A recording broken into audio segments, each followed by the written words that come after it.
ቢደክመንም ለመጸለይ ራሱ እንደው ድካም ቢስማማን እንኳን መጸለይ አለብን። ራሱ ጸሎታችንስ ብዙ እንቅፋቶች ስላሉ በምድር ላይ ያለው ሀብታም ለጊዜው ነው፣ እንደዚሁ ነው። ምንም ሳንይዝ ወደዚች ምድር ላይ ነው መጣለን። ምንም ሳንይዝ ይዘን የመጣነውን ምንም ነገር ሳንይዝ ደግሞ ከዚች ዓለም ተነጥቀን እንሄዳለን። ሞት ሰርቀው ከሚወስድ በፊት በማያልፈው ሀብት ላይ ራስን ዘላለማዊ አድርግ። ዓለሙም ፈቃዱም ያልፋሉ። የእግዚአብሔር ፈቃድን የሚያደርግ ግን ለዘላለም ይኖራል ብሎ የሚነግረን አይምሯችንን መግዛት፣ ጸጥ ማድረግ፣ የልብ ስክነትን ማምጣት፣ ዝም ማለትን መልመድን። አንደበት በራሱ እሳት ስለሆነ ቃላት አገር ይጠብቃሉ፣ አገርን ያፈርሳሉ። ትዳርን ማፍረስ ይችላል፣ ልጆችን ይበትናል። ስለዚህ ከምናገርበት ነገር ጸጥ ማለትን መልመድን በሁለተኛው መንፈሳዊ እድገት ላይ ንጽሐ ነፍስ ላይ እንጀምረዋል። ዓለም ረብሾናል ወገኖቼ፣ ብዙ አስጨንቆናል። ትላንት አግኝቶ የነበር ዛሬ በማጣት ውስጥ ተረብሿል።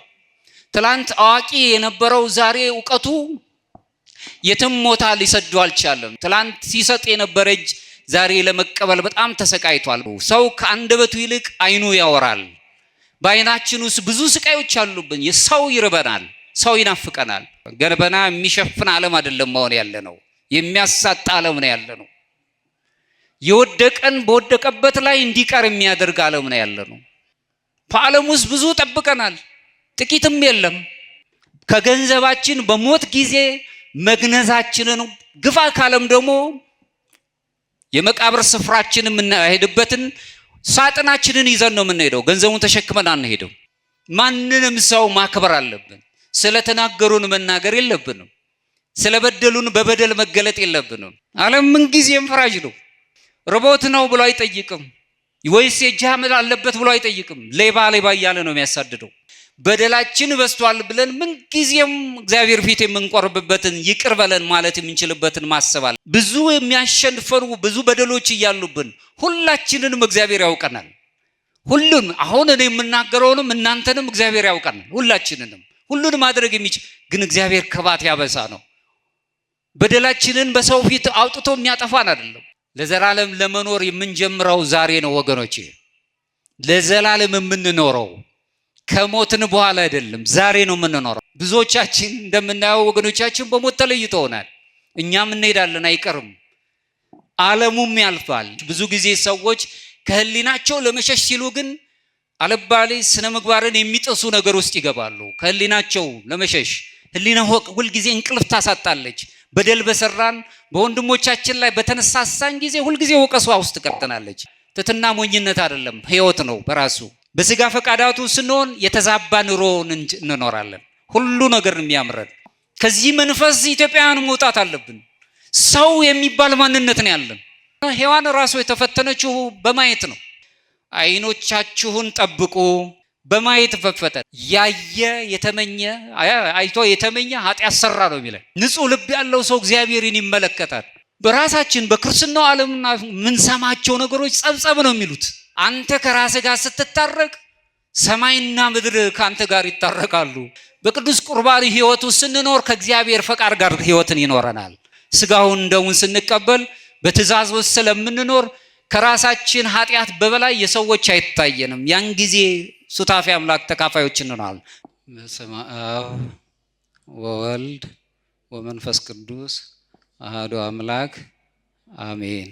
ሊቃውንተ ቤተ ክርስቲያን አባቶቻችን፣ ምሁራን፣ ገዳማውያን፣ ከአቡነ ገብረ መንፈስ ቅዱስ ከአቡነ ሀብተ ማርያም የመጡ አባቶቻችን እኛን ለመጎብኘት የጻድቁን ረድኤት በረከት እንድናገኝ የጎበኙን አባቶቻችንንም እንዲሁም ዲያቆናት፣ ወንድሞች፣ ምእመናን፣ የእግዚአብሔር ቤተሰቦች፣ ሕፃናት፣ ወጣቶች፣ አረጋውያን እንደምን አረፈዳችሁ። አምላካችን እግዚአብሔር ለዚህ ሰዓት ስላደረሰን ስሙ የተመሰገነ ይሁን። እንደ እግዚአብሔር ፈቃድ እግዚአብሔር በራሱ በዚህ ወቅት ውስጥ ከሚነበቡት ንባባት መካከል ሁላችንም እንድናገኝ ከሊቀ መላእክት ቅዱስ ገብርኤል ጥባቆቱን እንዳያጎልብን በቸርነቱ እንዲጠብቀንና ሰላሙን እንዲሰጠን ፍቅሩን እንዲያድለን ሁላችንም ተምረን ደግሞ ለስጋዊ ህይወት ብቻ ሳይሆን ለመንፈሳዊ ህይወት የሚበቃ ነገር እንዲኖረን እዚህ ስለሰበሰበን ስሙ የተመሰገነ ይሁን አምላካችን። እንደ እግዚአብሔር ፍቃድ ዛሬ የምናየው በዚህ ዕለት ውስጥ ከሚነበቡት ንባባት መካከል አንደኛው ዮሐንስ ወይም ቀዳማዊው ምዕራፍ 2 ከቁጥር 17 ላይ ቀዳማዊው ዮሐንስ መልእክት ማለት ነው። ምዕራፍ 2 ከቁጥር 17 ላይ ያለውን ኃይለ ቃል ይዘን በተወሰነ መልኩ ለማየት እንሞክራለን። ስብከታዊ ይዘት አይደለም፣ ሁላችንም በዚህ ውስጥ እንድንመኝ እና በዚህ ውስጥ እንድንሄድ ነው። እንግዲህ በተደጋጋሚ ብዙ ጊዜ ከምናነሳቸው ነጥቦች አንዱ ኦርቶዶክሳዊ መንፈሳዊነት ነው። ኦርቶዶክሳዊ መንፈሳዊነት ስንል ሌላ የሆነ ቅኝት ያላቸው መንፈሳዊ ነን የሚሉ ነገር ግን መንፈሳዊ ጠባዮች የማይስማሟቸው በዓለም ደረጃ አሉ። ስለዚህ ኦርቶዶክሳዊ መንፈሳዊነት ግን ከዚህ የሚለይ ነው። ያም ሱታፊ አምላክ የምናገኝበት አማልክት ዘበጸጋ የሚያሰኘን ልዕልና ያለው ከፍታ ያለው ነገር ነው። ከዚህ ጋር በማያያዝ እንግዲህ የእግዚአብሔርን ፈቃድ የሚያደርግ ለዘላለም ይኖራል በሚል ርዕስ ለማየት እንሞክራለን። የእግዚአብሔርን ፈቃድ የሚያደርግ ሁሉ ማለት ነው ለዘላለም ይኖራል። ዘላለማዊያን የሆነን ሱታፊ አምላክ የሚስማማን የእግዚአብሔር ቤተሰቦች ይህንን እናያለን። ዓለሙኒ ይሐልፍ ወፍትወቱኒ ይሐልፍ ወዘሰ ይገብር ፍትወቶ ለእግዚአብሔር ይነብር ለዓለም ይላል ቀዳማዊው መልእክቱ ላይ ዮሐንስ ሲናገር ምዕራፍ 2 ከቁጥር 17 ላይ ይህ ዓለም ምኞቱም ያልፋሉ፣ ተጠቅልለው ያልፋሉ፣ የእግዚአብሔርን ፈቃድ የሚያደርግ ግን ለዘላለም ይኖራል ይላል። በዓለም ብንኖርም ዘላለማዊያን ነን። ፈቃዱን የምንፈጽም ከሆነ ግን ወደ ዘላለማዊ ህይወት የምንሄድ፣ ዘላለማዊ ህይወታችን በእቅድ ብቻ የተያዘ ሳይሆን አማናዊ መሆኑን የሚገልጽ ነው። ስለዚህ ይህ ዓለም ሁሉ ያልፋል፣ ፈቃዱ ሁሉ ፍጥረት ሁሉ ያልፋሉ፣ የእግዚአብሔርን ፈቃድ ግን የሚያደርግ ለዘላለም ህይወት አለው ነው።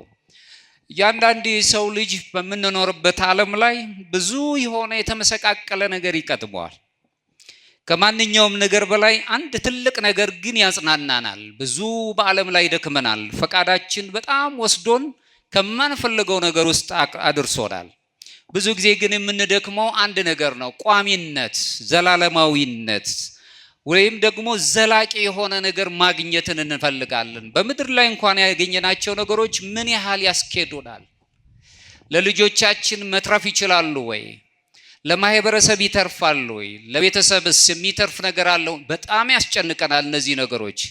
ዘላለማዊ የሆነው ነገር እንደምንጨነቅበት ዘላቂ ነገር ደግሞ በስጋችን ያስጨንቁናል። በእያንዳንዱ ልብ ውስጥም ሊጠፋ የማይችል ልዩ የሆነ ህይወትም ያስጨንቀናል። መቼም የማይደበዝዝ ፍቅራችን፣ ፍቅር ሲባል በልቦና ላይ የተተከለ የመውደድ ኃይል ማለት ነው።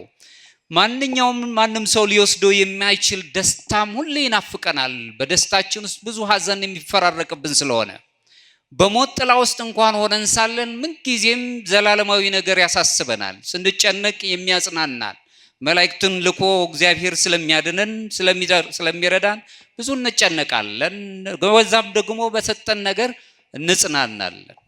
ይህን የመሰሉ ናፍቆት ያላቸው ነገሮች በአጋጣሚ የሚሆኑ አይደሉም። ሰውነንና ባህሪያችን እነዚህ ሁለት የሚምታቱ ነገሮች ይፈራረቁብናል። ደስ የሚያሰየን ነገር እንዳገኘን ሁሉ የሚያስጨንቀን የሚያሳዝነን ነገር እናገኛለን።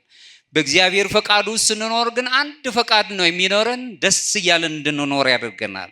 ለዚህም ነው ሐዋርያው ቅዱስ ዮሐንስ በመልእክቱ ላይ በመጀመሪያው መልእክቱ ላይ ሲናገር ይህ ዓለምና ምኞቱ ሲያልፉ የእግዚአብሔርን ፈቃድ የሚያደርግ ግን ለዘላለም ይኖራል ነው። ዘላለማውያን የሆኑ የእግዚአብሔር ፍጥረታት ዘላለም ለመኖር ፈቃዱን መፈጸም ይጠበቅባቸዋል። በእነዚህ ቃላት ውስጥ አጠቃላይ የክርስቲያን ሕይወት ምን መምሰል እንዳለበት ያስረምናል። ቅዱስ ዮሐንስ እርስ በርሳቸው ፍጹም የሚቃረኑ ሁለት ቃላቶችን ያነሳል። አንደኛው በጊዜያዊ ደስታ በስጋዊ ፈቃዳትና ምኞት የተዛባውን ፍላጎትን የሚያነሳ አንድ ኃይለ ቃል ይኖረዋል። ሁለተኛው ግን ለእግዚአብሔር በመታዘዝ ሱታፌ አምላክ የምናገኝበት አማልክት ዘበጸጋ ተሰኝተን ሰውነታችን የሚከብርበት በሰውነት ጠባይ ውስጥ ስጋችን ነፍስን የምትሸከም መንኮራኩር ስትሆን ነፍስ በራሷ ደግሞ ልዑል የሆነች ወይም ዘላለማዊ ሕይወት ያላት ስትሆን በነፍስ ውስጥ ደግሞ የምትገለጥ የነፍስ ውስጣዊ አይን የምትባለው መንፈስ የምትባላለች። በዚሁ ስለምንገኝ ሁልጊዜ ምንቃጥተው ዘላለማዊ ነገር በመፈለግ ነው። ነገር ግን ስጋ በጣም ስለሚያይልብን ሁለቱን ፈቃዳት የነፍስና የመንፈስ ፈቃዳትን ሸፍኖብን ስለሚኖር ከእውነት ይልቅ ሐሰት ውስጥ እንድንኖር ያስገድደናል። በሐሰት ውስጥ ሐሰት እየተጨማመረ እውነትን እየሸፈነው ስለምንኖር በምናቡ ዓለም ላይ እንድንኖር ያስገድደናል። የሰው ልጆች ግን ለታላቁ ጥያቄ መዘጋጀት አለባቸው። እግዚአብሔርን የሚፈራ በእግዚአብሔር ፈቃድ ለሚሄዱት ሰዎች ሁሉ በዘላለም ይኖራሉ ብሎ ነው የሚያስቀምጠው። ጥያቄው ስለ እነዚህ በእያንዳንዱ ክርስቲያን ውስጥ የሚጠየቁ ጥያቄዎች አሉ። ሁላችንም እንጠይቃቸው። እንዴት ስኬታማ መሆን እችላለሁ በስጋ? እንዴት ደስተኛ ልሆን እችላለሁ በስነ ልቦና? እንዲሁም ደግሞ ሌላው ጥያቄያችን በነፍስ ደግሞ ለዘላለም እንዴት መኖር እችላለሁ ዘላለማዊ ለመሆን? ብዙ ጠበብት ብዙ የፍልስፍና ሰዎች ስለ ዘላለማዊ ሕይወት ብዙ ተመራመሩ፣ ነገር ግን ማግኘት አልቻሉም። መጽሐፍ ቅዱስ የቅዱሳን መጽሐፍት ወይም ትውፊታችን ግን እጅግ በዚህ አስፍቶ ይናገራል። ለዘላለም እንዴት መኖር እችላለሁ? ይህንን መጽሐፍ ይህንን የዘላለም መኖር የምንችልበት ጥያቄን ግን ቅዱስ ዮሐንስ በመልእክቱ ላይ የእግዚአብሔርን ፈቃድ የሚፈጽም እሱ ለዘላለም ይኖራል አለ። ምንድነው ፈቃዱ ነው አሁን ጥያቄው። ይህ ቃል ተስፋን ይሰጠናል። ሁልጊዜ ከእግዚአብሔር ጋር እንድንኖር ይጋብዘናል። ዓለም ብዙ ጊዜ ተስፋ ሆናን አታውቅም። በብዙዎች በአካባቢያችን ያሉት ሰዎች በስቃይ ውስጥ ነው የሚኖሩት፣ መከራ አለባቸው። ይህ ሁሉ ሳለ የነሱ የስቃይ ወላፈን እኛን ስለሚጎበኘን ምናልባትም ደግሞ ራሳችንን እያታለልን ካልኖርን በስተቀር የአይምሮ ጥቃት ውስጥ ነው ያለነው። ስለምንሰማው መከራዎች ሁሉ እኛን ካልዳሰሰን አይምሮአችን ግን ሲሰማ ይደማል።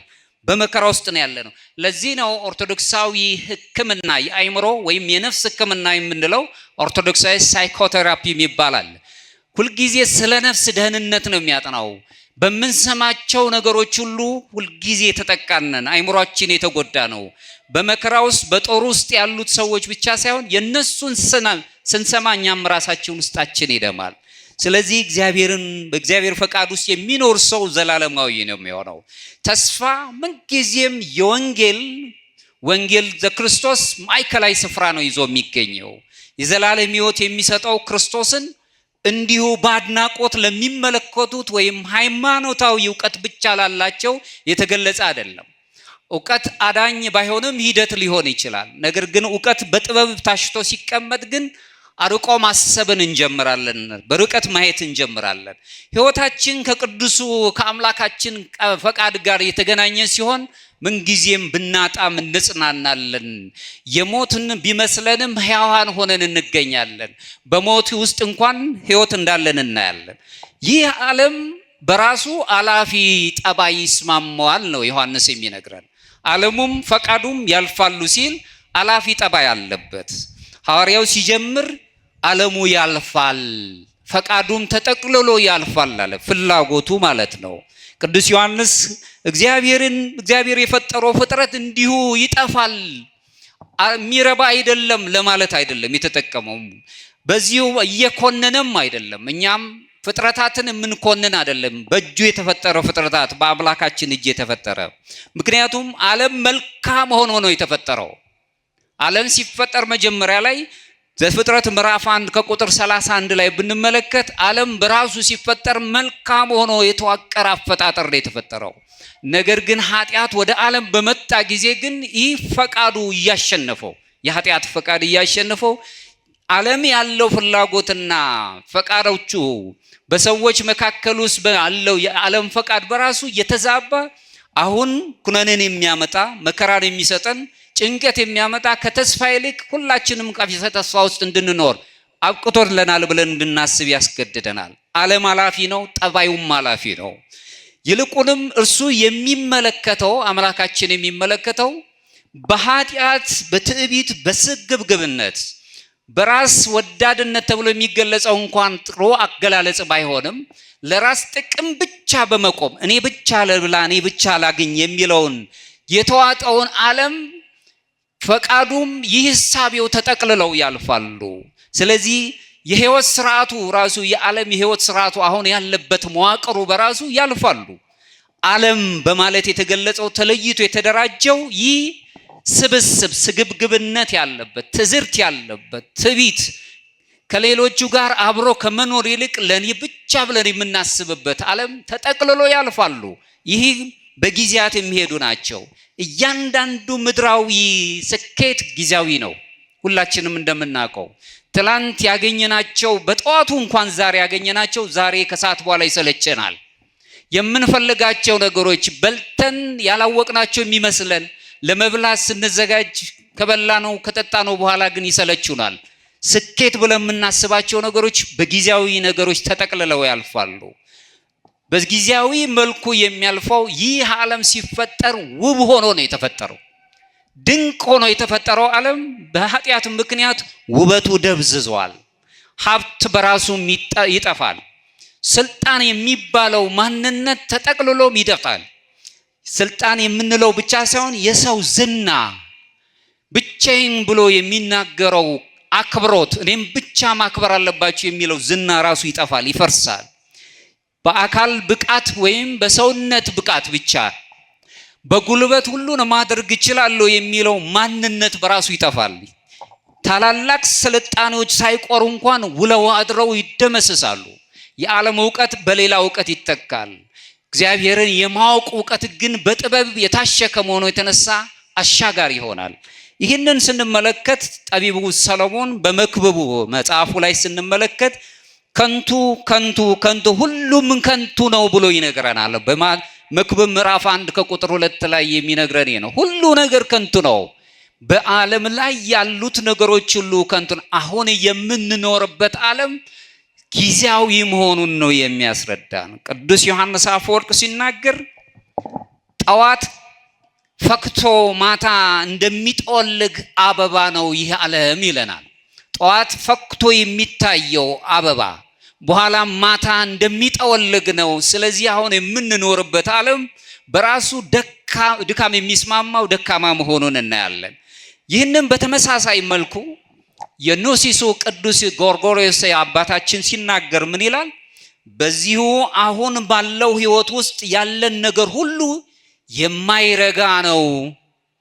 በእግዚአብሔር ውስጥ መሳተፍ፣ በህብረት መኖር፣ ሱታፊ አምላክ አግኝቶ መኖር ብቻውን ግን የማያናውጠን ዘላለም ህይወት ነው ብሎ ይነግረናል። ስለዚህ ምርጫችን የት ይሁን ነው? አሁን ወዴት እንሄድ? በጣም በሚደንቅ ሁኔታ ሐዋርያነ አበው ዘወትር ሁልጊዜ የሚያስቡት ስለሚያልፈው ነገር አይደለም። ከሚያልፈው ዓለም ላይ የማያልፈውን አምላክ ስለው ያሳዩናል። ምክንያቱም ራሱ አምላካችን ለቅዱሳኑ ነው የሚለው። እነሱም ክብሮሙ ለቅዱሳን የሚለው ራሱን መድኃኔ ዓለም ክርስቶስ ነው። በዛ ውስጥ ይታያሉ ብለው ነው የሚያስገባው። በዚህ በበረሃ የሚገለጹት ገዳማውያን አባቶች መካከል አንዱ በባለጸጋው ወጣት ታላቁ አባት እንጦንስ ብዙ ጥያቄዎች ቀረበላቸው። ለመሆኑ የነዚህ መቃብሮች ባለቤት ማን ነው ብሎ ጠየቀው። ከኔ ጋር ናቸው። አንድ ባለጸጋ ቀረበና ሀብት አለኝ፣ ሁሉ ነገር በእጄ ነው አለ። ከዛም በኋላ ይህ ባለጸጋውን አባት እንጦንስ የተባለው አባት ወደ መቃብር ወሰደውና የነዚህ መቃብር ሁሉ ሀብት ባለቤት ማን ነው ብሎ ጠየቀው። ባለጸጋው ወጣቱ ማንም ብሎ መለሰ። ምክንያቱም መቃብር የማንም አይደለም። ግልጽ ነው አይደል? ግልጽ ነው ወይ? መቃብር ውስጥ ከገባን በኋላ የኔ ነው የሚል የለም። ማንም አለው። እንግዲያውስ አለ ይህም ምድራዊ ሀብት ሁሉ እንደዚሁ ነው አለው። በምድር ላይ ያለው ሀብት ለጊዜው ነው፣ እንደዚሁ ነው። ምንም ሳንይዝ ወደዚች ምድር ላይ ነው መጣለን። ምንም ሳንይዝ ይዘን የመጣነውን ምንም ነገር ሳንይዝ ደግሞ ከዚች ዓለም ተነጥቀን እንሄዳለን፣ ልክ በመቃብሩ ምሳሌ። ስለዚህ ሞት ሰርቀው ከሚወስድ በፊት በማያልፈው ሀብት ላይ ራስን ዘላለማዊ አድርግ ብሎ መከረው። በዚህን ሰዓት ወጣቱ ምድራዊ ሀብት ነፍስን ሊገልጽ እንደማይችል ተገብቶ፣ ሀብት ኃጢአት ነው እያልኳቸው አይደለም። ቤተክርስቲያን ሀብትን አትጠላው። ሀብት በአግባቡ ሲጠቀሙበት፣ ንግድ በአግባቡ ሲጠቀሙበት ግን ራሱን የቻለ ወደ እግዚአብሔር ጸጋ ያደርሰናል። ሀብትን የሚለውን ሁሉ ለዚህም ነው ቅዱስ ዮሐንስ ዓለሙም ፈቃዱም ያልፋሉ፣ የእግዚአብሔር ፈቃድን የሚያደርግ ግን ለዘላለም ይኖራል ብሎ የሚነግረን። የሰው ልጅ ለዘላለም ተፈጠረ እንጂ በምድር ላይ እንዲቅበዘበዝ አልተፈጠረው። የሰው ልጅ ባህሪው ለዘላለም እንዲኖር ዘላቂ ህይወት እንዲኖረው በስጋውም በነፍሱም በመንፈሱም ከብሮ አምላኩን እንዲመርስ የተፈጠረ እንጂ በምድር ላይ እንዲቅበዘበዝ አይደለም፣ መከራ እንዲያገኘው አይደለም። ለዚህም ነው መዝሙረኛው ቅዱስ ዳዊት ሲናገር በመዝሙረ ዳዊት መዝሙር 40 ከቁጥር 1 ላይ ዋላ ወደ ውሃ ምንጭ እንደሚናፍቅ አምላኬ ሆይ ነፍሴ ወደ አንተ ትናፍቃለች። ምክንያቱም ዘላለማዊ ህይወትን ስለሚፈልግ። ምድራዊ ህይወት ብዙ ጊዜ ስቃይ ያለባቸው ናቸው። ስለዚህ እንደ በረዶ ማንጻኝ እያለ ይናገራል። አሁንም የሂፖ ቅዱስ የሂፖ ኢግናቲዮስ ወይም አግናጢዮስ የሚባለው ታላቅ አባት ሲናገር ምን ይላል? አምላኬ ሆይ አንተን ለራስ ፈጥረህናልና ልባችን ባንተ ውስጥ እስካላረፈ ድረስ ረፍት የለውም በማለት ይነግራል። ስለኛ የሚያስበው አምላክ፣ ሁልጊዜ ጠባቂ መላእክትን የሚያዝልን አምላክ ባንተ ልባችን ካላረፈ ረፍት የለውም ብሎ አግናጢዮስ ይህንን ይናገራል። አውግስቲን የተባለው ታላቅ አባት ይህንን ያስረዳናል። ይህም ማለት የልብ ረፍት ነው። በልባችን ማረፍ፣ መረጋጋት፣ ጸጥ ማለት፣ ሰላምን ማግኘት፣ ከውስጣችን ጋር መነጋገር ባሉት በምንወጣበት በምንወራበት ጊዜ ዓለሙ የሚነግረን ነገር ረብሻ ነው፣ ስቃይ ነው ያለበት። እንደውም በዚህ በኦርቶዶክሳዊው መንፈሳዊ ህይወት ውስጥ ሁለተኛው ማዕረግ ተበላ ደጋግሜ ነው የምነግራችሁ። ምክንያቱም የመጀመሪያው ማዕረግ ንጽሐ ስጋ ተብሎ ነው የሚታወቀው። በንጽሐ ስጋ ህይወት ውስጥ ስንቃኝ ይህ የስጋ ፈቃዳትን ሁሉ ነው የምናራግፈው።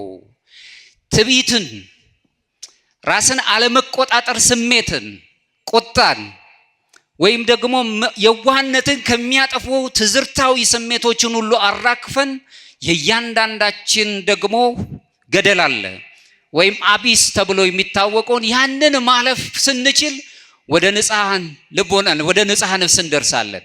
ንጽሐ ነፍስ ላይ ስንደርስ ሁልጊዜም ሰዎች ስለ እውነት ይቃትታሉ፣ እውነትን ይፈልጓታል፣ ስለ እውነትም ይደክማሉ፣ እውነትን ይዳጭሯታል ፈልጎ ለማግኘት። እዛ ላይ ገንዘብ የምናደርገው አይምሯችንን መግዛት፣ ጸጥ ማድረግ፣ የልብ ስክነትን ማምጣት፣ ዝም ማለትን መልመድን፣ ከሚጸርፍ አንደበት ነፃ መሆንን ሲም እግዚኦ አቃብዬ ለአፎዬ ነው የሚለው ቅዱስ ዳዊት ሲናገር፣ ዝምታን ለማግኘት። ምክንያቱም ለአንደበቴ ጠባቂ ንዘዝላት፣ መላእክትን ንዘርዝላት። አንደበት በራሱ እሳት ስለሆነ ቃላት አገር ይጠብቃሉ፣ አገርን ያፈርሳሉ፣ ትዳርን ማፍረስ ይችላል፣ ልጆችን ይበትናል። ስለዚህ ከምናገርበት ነገር ጸጥ ማለትን መልመድን በሁለተኛው መንፈሳዊ እድገት ላይ ንጽሐ ነፍስ ላይ እንጀምረዋለን። ሶስተኛው ደረጃ ስንደርስ ግን ንጽሐ ልቡና ሱታፌ አምላክ የምናገኝበት አማልክት ዘበጸጋ በጸጋ ስጦታ አማልክት የምንባልበት ደረጃ ላይ እንደርሳለን። እዚህ ላይ ስንደርስ ወደ አልተፈጠረው ብርሃናውያን እንሆናለን። ነገረ መለኮት ኦርቶዶክሳዊ ነገረ መለኮት የሚነግረን ነው። እናንተ የዓለም ብርሃን ናችሁ ብሎ የተነገረን ከዚህ ካልተፈጠረው ብርሃን ጋር እንስማማለን። በ13ኛው ክፍለ ዘመን የተነሳው የነገረ መለኮት ምሁር ሳይመን የተባለው ስምዖን የተባለው የነገረ መለኮት ምሁር ምን ይላል? በዚህ ደረጃ ላይ ስንደርስ ነው የሚለው። አሁን ይዘናቸው የምናበራቸው ጣፎች ሁሉ ምሳሌ የሚሆነው ብርሃናውያን እንሆናለን ነው። ብርሃን እንሆናለን፣ አምላካችን ኢየሱስ ክርስቶስ ጋር በህብረት መኖር እንጀምራለን ብሎ ነው የሚነግር። በዚህ ውስጥ እንኖራለን። አሁንም አምላኬ ሆይ ነው የሚለው እሱ። አንተ ለነፍስ ለራስህ ፈጥረህናልና ልባችን በአንተ ውስጥ እስካላረፈ ድረስ እረፍት የለንም። በፈቃዱ ውስጥ ማረፍ ካልቻልን እረፍት የለንም። ዓለም ረብሾናል ወገኖቼ፣ ብዙ አስጨንቆናል። ትላንት አግኝቶ የነበር ዛሬ በማጣት ውስጥ ተረብሿል። ትላንት አዋቂ የነበረው ዛሬ እውቀቱ የትም ሞታ ሊሰደው አልቻለም። የተማረው ሰው በትምህርቱ ጠባይ እንኳን ማግኘት የሚችላቸው እለት ጉርሱን የሚሸፍንበት ነገር የለውም። ብዙ በደሎች አሉበት። በበደል ውስጥ ነው የሚኖሩት። በተለይም በጣም በሚደንቅ ሁኔታ በዚህ በአላፊው ገንዘባችሁ ወዳጆች አውጡበት በትርጓሜ ወንጌል ላይ የምንረዳው በአላፊው ገንዘባችሁ ወዳጆች አውጡበት ነው የሚለው። አላፊው በሆነው በዚህ በምኞት በበዛበት ዓለም ላይ ወዳጆች አውጡበት ይልና እዛው ትርጓሜ ወንጌል ላይ የሚያስረዳው ለእያንዳንዱ ሰው 3 ወዳጆች አሉት ነው የሚለው። አንድ ባለጸጋ ይልና ምሳሌያዊ የሆነ ንግግርን ይናገራል። አንድ ባለጸጋ በዘመኑ በነበረበት ጊዜ በዘመኑ ለነበረው መስፍን እጅ መንሻ ለመስጠት ሀብት ስለነበረው ፈቃዱን ለመፈጸም ወደ መስፍኑ ቤት ይሄድ ነበር። መልካም የሆነ ነገሮችን እጅ መንሻ የሚያቀርብ ነበር አለው። በኋላ ጊዜ ግን አግኝቶ ማጣት ያለነውና ይህ ባለጸጋ አግኝቶ አጣ። አግኝተን ከማጣት እግዚአብሔር ይጠብቀን። በዚህን ሰዓት በብዙ ወገኖቻችን ውስጥ አሁን ያለው መንፈስ ይሄ ነው። ትላንት ሲሰጥ የነበረ እጅ ዛሬ ለመቀበል በጣም ተሰቃይቷል። በተለይ ኦርቶዶክሳዊ አበሾች በጣም ኩሮች ነን። ከመቀበል በጣም ስለሚሰቅ አይኖቻቸው ግን ይናገራሉ። ሰው ከአንደበቱ ይልቅ አይኑ ያወራል።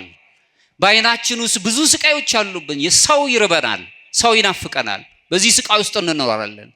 ይህ ሰው አግኝቶ የነበረ ካጣ በኋላ በቤት ውስጥ ተቀምጦ ሳለ መስፍኑ መዝገብ አምጡልኝ ብሎ ለዘመናት የነበረውን መዝገብ ሲያገላብጥ ያ የሚወደው ወዳጁ እጅ መንሻ የሚያቀርብለት ወዳጁ ለዘመናት መጥቶ እጅ አልነሳውም፣ መባም አላቀረበለትም፣ ሰላምታም አልሰጠውም።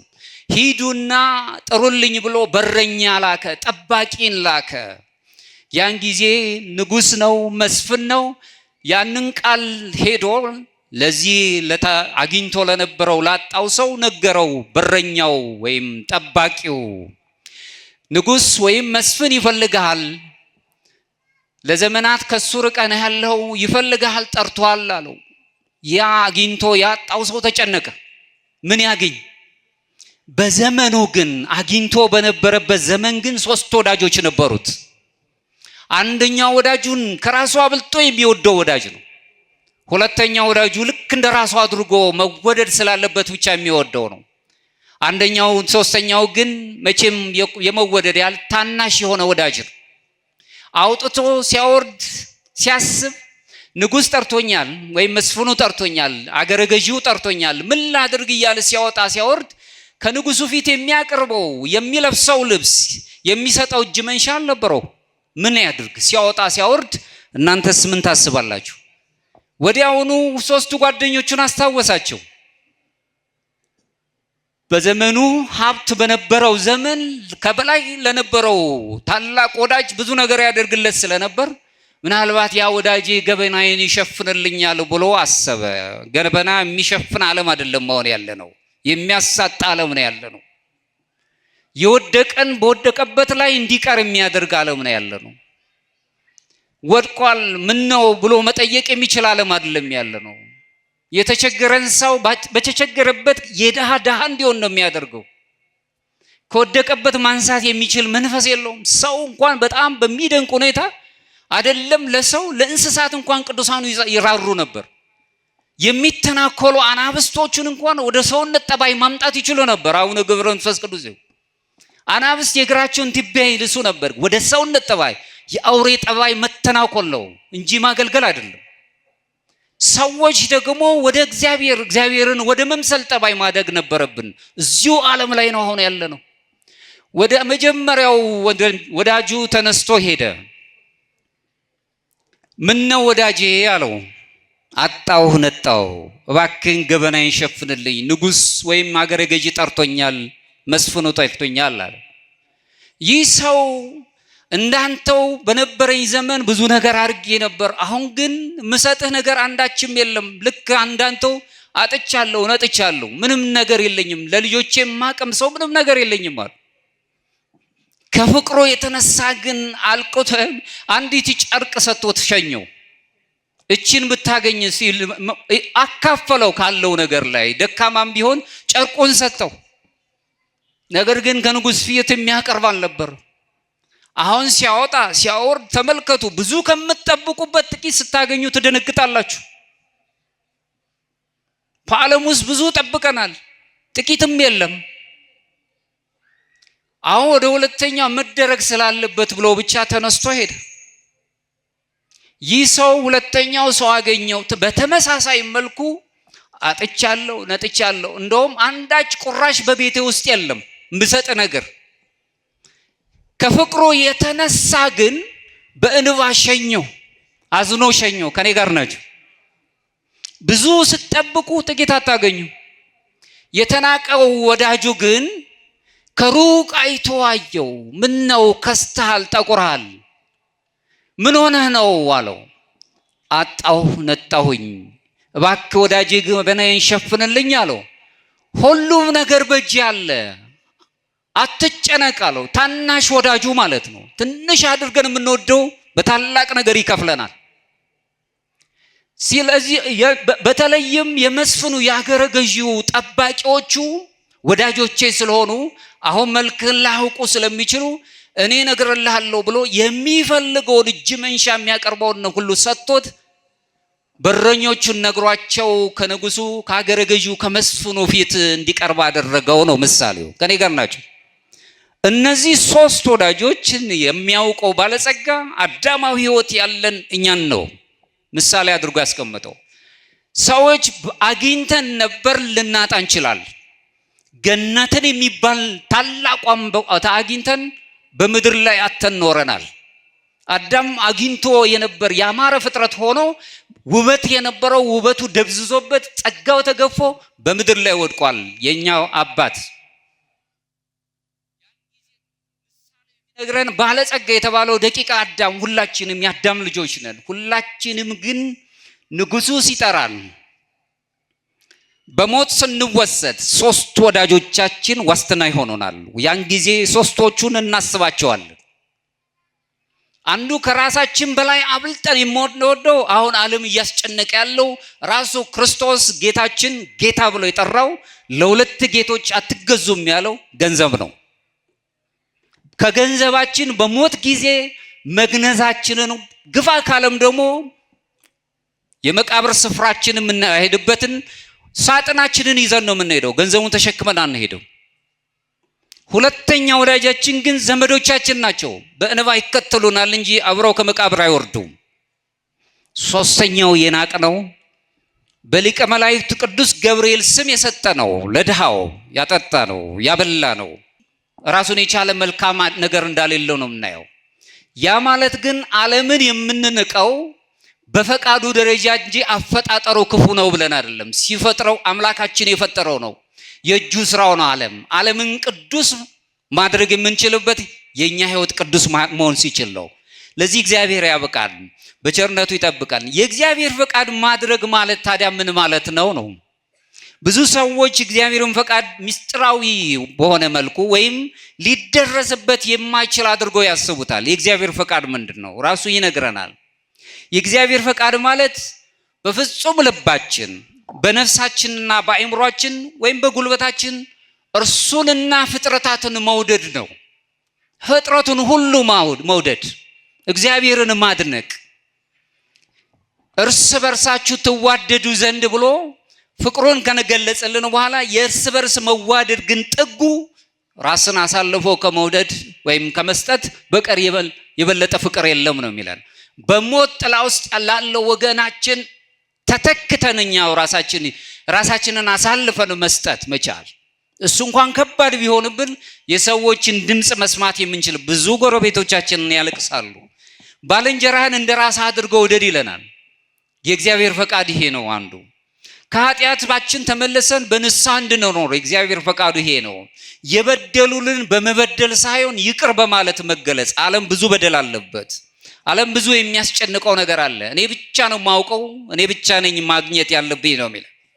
አስቀድሞ የእግዚአብሔር መንግስት ፈጽሞ መፈለግ፣ የእግዚአብሔር መንፈስ ታላቅ ስላለበት በቅድስናው ሁልጊዜ ማደግ። መንፈሳውያን በተለይ ኦርቶዶክሳውያን እንደ ዛፍ ነው የምናድገው። ስር እንሰዳለን፣ መሰረት ይኖረናል።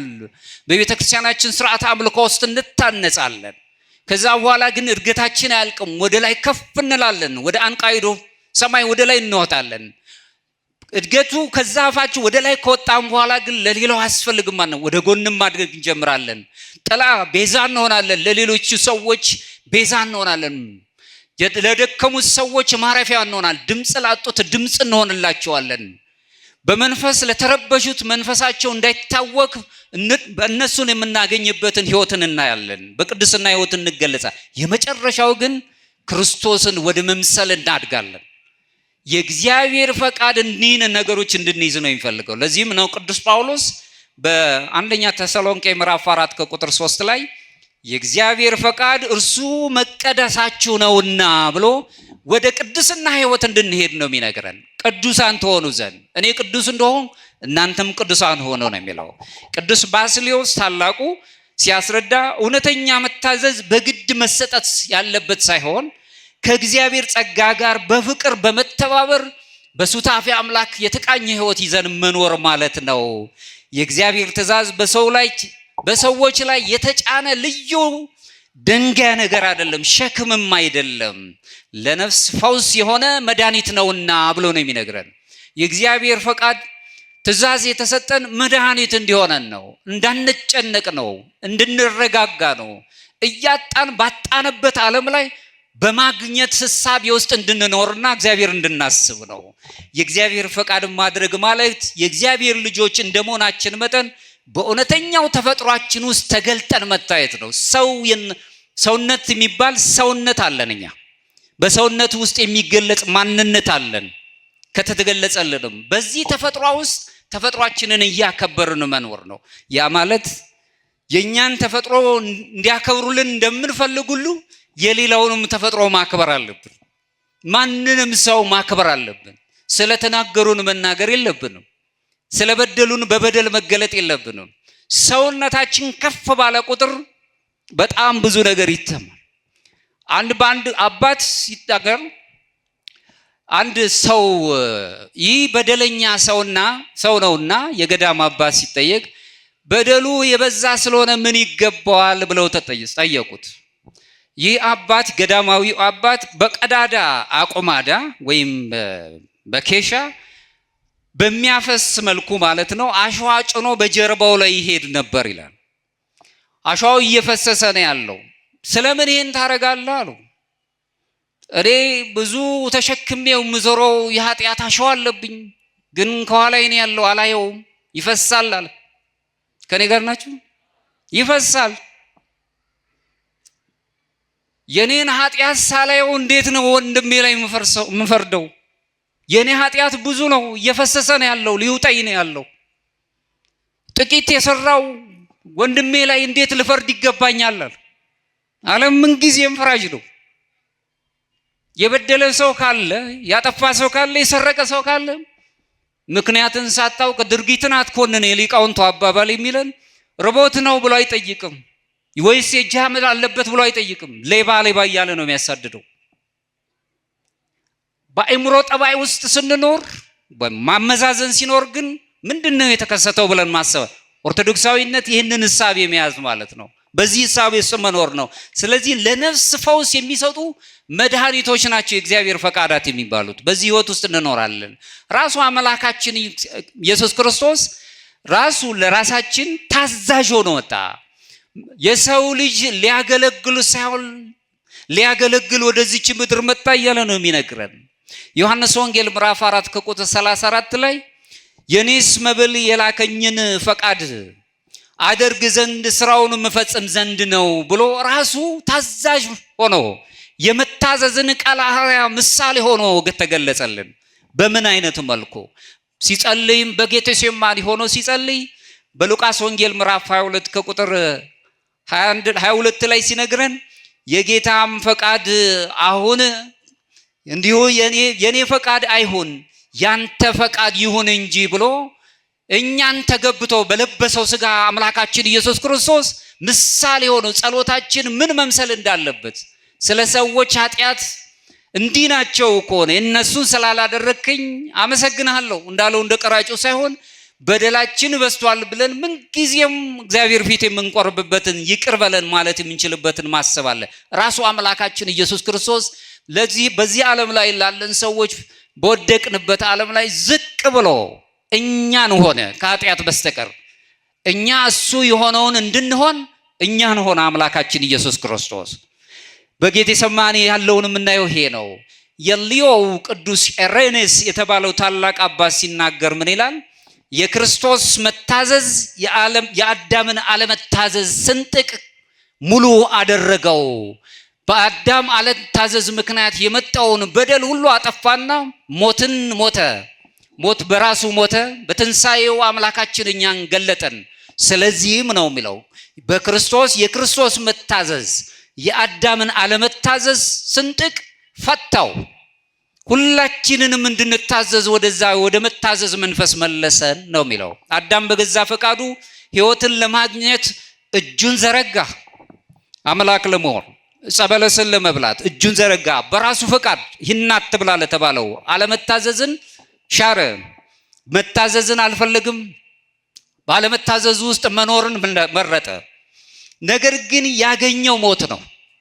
ባለመታዘዝ ምክንያት የእግዚአብሔርን ፈቃድ የማይፈጽም ለዘላለም አይኖርም ማለት ነው። ክርስቶስ ግን ፈቃዱን ገለጠልን፣ ታዘዘልን። ለኛ ራሱ በመስቀል ላይ ሆኖ ወደ ዘላለም ሕይወትም የሚወስደውን መንገድም ከፈተልን። በአዳም ያጣነውን መንገድ በክርስቶስ መንገዱን አገኘ ነው። ዘላለማውያን ሆነ። ሰውነታችን ውበት አልነበረውም። እሱ ደመግቦ ሳይሆን እኛን ውበታችንን መለሰልን። አሁን ሰዎች ክቡራን ናቸው፣ ንዑዳን ናቸው። የወደቁትን ሁሉ ማሰብ የሚችል አምላክ ነው ያለን። በዚህ ሕይወት ውስጥ እንገለጻለን። አሁንም በአምስተኛው ክፍለ ዘመን የነበረው መክሲሞስ የተባለው ታላቅ አባት ሲናገር እንደሚያስተምረው ክርስቶስ ስጋን በመልበሱ በተዋሂዶ በመገለጡ የሰው ልጅ ፈቃድን አፈረሰው። ይሄ ስጋዊ ፈቃዱን ሁሉ አፈረሰው። በእርሱም አማካኝነት በክርስቶስ በራሱ በመድኃኒታችን አማካኝነት የራሳችንን ፈቃድ ሁሉ በመልካም ፈቃድ መለሰልን። ስለዚህ በሱ ፈቃድ መኖር ስንጀምር ሱታፊ አምላክ እያገኘን እንሄዳለን ነው የሚለው። የሰው ፈቃድ ፈውስ ያስፈልገዋል። ዛሬ ኦርቶዶክሳዊ መንገድ በሚለው ጽሑፋችን ላይ የምናነበው ይሄን ነው። የሰው ልጆች ፈቃድ ፈውስ ይፈልጋል። ምክንያቱም ትዕቢት በራሱ ትሕትናን ተክቷል። ስግብግብነት ልግስናን ተክቶት ነው ያለው። ቁጣ ሰላምን አሳጥቶናል። ቅናት ምስጋናውን ወስዶብናል። በቅናት በዚሁ ባለን ሁሉስ በምንቀናበት ጊዜ በቁጣ ባለንበት ጊዜ ምን ጊዜ የምናስበው የሥጋ ፈቃዳት ነው። ዝሙት ርክሰት የተባለው ነገር ንጽህናችንን ገፎት ነው ያለው።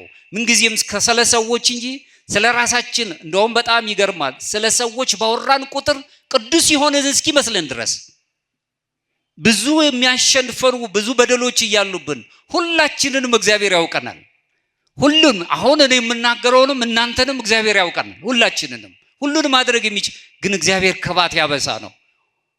በደላችንን በሰው ፊት አውጥቶ የሚያጠፋን አይደለም። በጥንት ቤተ ክርስቲያን ንስሐ በአደባባይ ነበር የሚቀርበው። በአደባባይ የበደለውን በሰዎች ባሉበት አካባቢ ነው።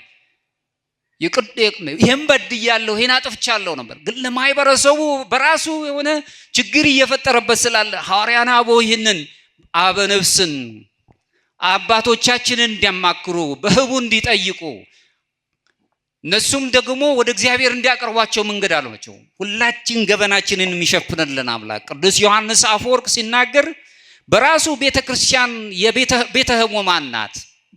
በተደጋጋሚ ነው የምናነሳው። ቅዱስ ዮሐንስ አፈወርቅ ቤተ ሕሙማን ነው ብሎ የሚገልጻት ቤተክርስቲያን የሕክምና ቦታ እንጂ ወይም ሆስፒታል እንጂ የፍርድ ቤት አይደለችም፣ ፈራጅ አይደለችም። ፍርድን የምትናገራል። የወደቀው እንዲነሳ ይቅርታ በር የሚነገራል።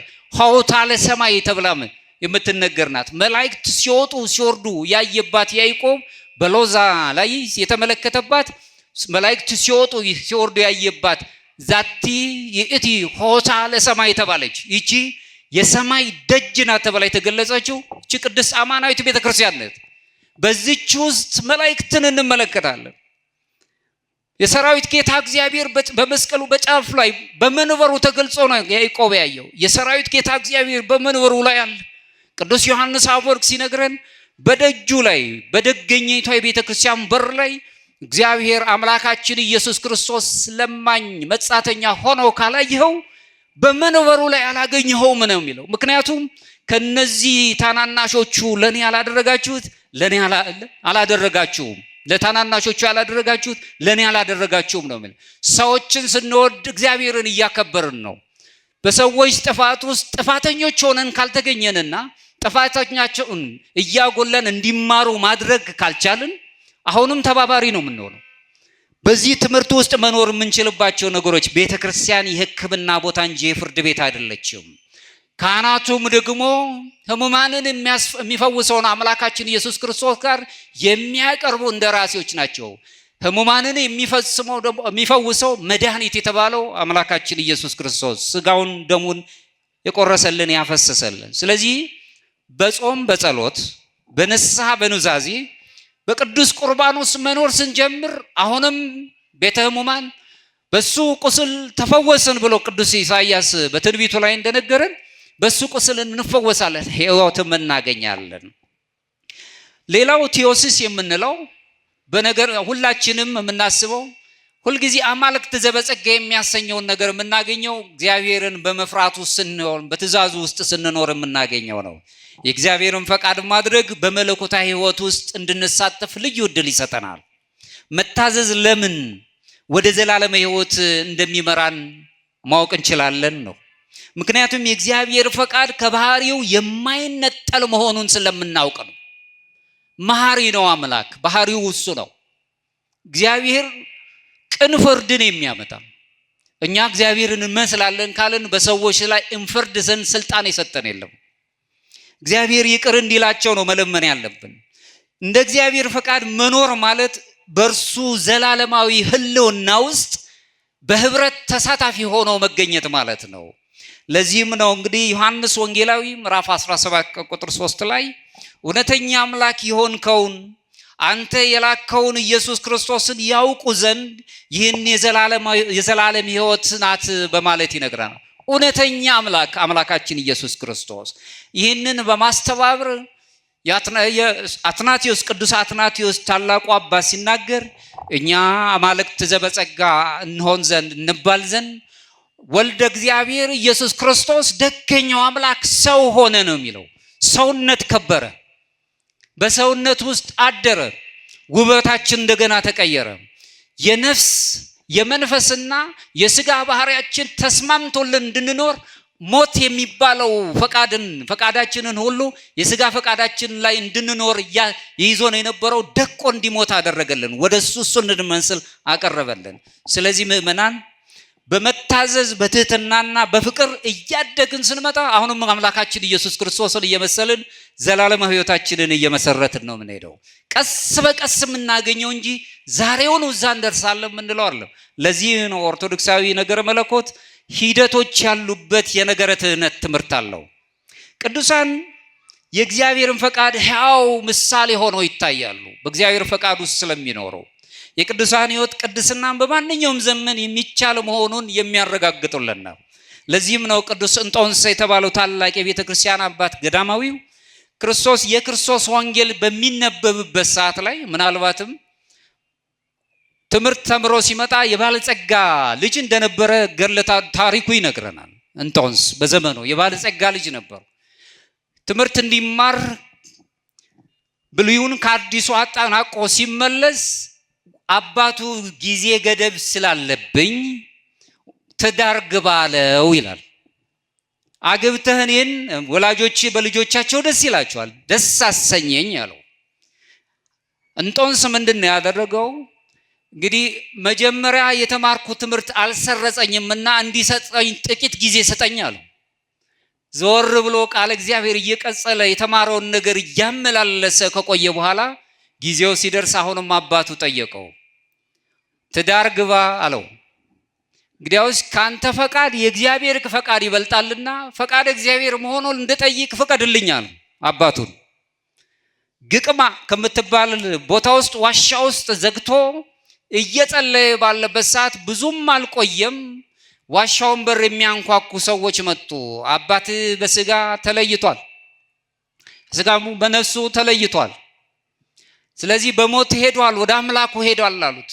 ወዲያውኑ ተነስቶ ወጣ። አባቱ ወደ ከርሰ መቃብር ከመውረዱ በፊት የአባቱን ሀብት ልሸጦ ለውጦ ለነዳያን ሁሉ ሰጠ ይላል። በሁለት ምክንያት፣ አንደኛው አባቴ ወደ ከርሰ መቃብር ከመውረዱ በፊት መብሉ መጠጡ ሀብቱ በከርሰ ርሁባን በተራቡት ሰዎች ሆድ ውስጥ እንዲያድር በተጠሙት ሰዎች ጉሮሮ ውስጥ እንዲያድር። ሁለተኛው ግን የምታስደንቅ ናት። አባቴን ቀብሬ ስመጣ ልብ ሊቀረኝ ይችላል፣ ሀብቱ ይናፍቀኛልና ወደዚህ ሀብት እንድመለስ ስለሚያስገድደኝ ልብ እንዳይቀረኝ ብሎ ገንዘቡን ለነዳያን ሸጦ ለውጦ ሰጥቶ ሄዳል። አባቱን ከቀበረ በኋላ ሲወጣ አንድ ቤተክርስቲያን አግኝቶ ያው ወንጌል ጸሎት ላይ ደረሰ ይላል። በዛ ወንጌል ላይ ገባሬ ሰናይ ካህኑ ዮሐንስ ወንጌልን በዛው ዮሐንስ ወንጌልን ምዕራፍ 17 ከቁጥር 7 ላይ ነው እውነተኛ አምላክ የሆንከው ነው የሚለው። እዛው ላይ ሲነግርልን የሚገልጸን እኔም ፍጹም ልትሆን ብትወድ ሂድና የማቴዎስ ወንጌል ምዕራፍ 19 ያለህን ሽጠ ለውጠ ተከተለኝ፣ እኔን ሊከተል የሚወድ ሁሉ መስቀሌን ይሸከም የሚለውን ቃል ሰማ። የሱባኤን ፍጻሜ አወቅኩት ብሎ ለዘመናት ዋሻ ዘግቶ ገዳም ገድሞ ቅዱስ ሚካኤል እየረዳው እያመሰገነ መኖር ጀመር። እግዚአብሔር በተለያየ መልኩ ይናገረናል። እኛ በምናስበው ጥበባዊ ነገር ብቻ አይደለም፣ በተለያየ መልኩ በህይወታችን ውስጥ መናገር ይችላል። ፈቃዳችንን እንድንወቅ ያደርገናል። ወዲያውኑም ቅዱስ እንጦንስ ታዘዘ፣ ሀብቱንም አካፍሎ ለነዳያን ሰጠ። በበረሃም መኖርን መረጠ። ምስኪን መነኩሴ ሆኖ መኖርን ጀመረ። ህይወቱን ሙሉን በሙሉ ለእግዚአብሔር በመስጠት ለእግዚአብሔር እየታዘዘ መኖር ጀመረ።